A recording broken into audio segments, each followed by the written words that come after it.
Hello everyone. Hashtag lockdown is currently trending on Twitter, and people believe that President Cyril Ramaphosa might bring back the lockdown. There's an article that was written by News Hub creator that said President Ramaphosa's meeting with Klaus Schwab at UNGA raises eyebrows and ignites concern. People have been reacting on the article and they are fuming. Someone wrote, "I hear rumors of planned hashtag lockdown by leaders of nations around the world.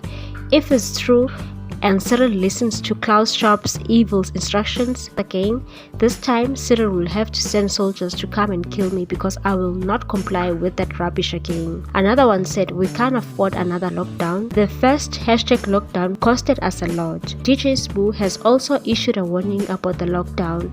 He also took it to his Twitter account and told the people to save their money because lockdown is coming. He wrote, "Lockdown second round soon.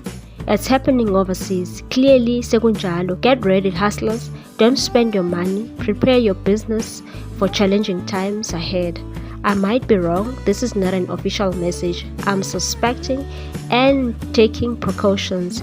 Just be responsible with your money, guys. People also reacted in his statement, and some agree with him. Others are saying he's causing unnecessary panic to the public.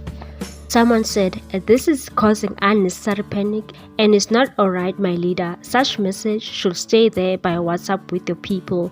Let the government be the one to make such announcements."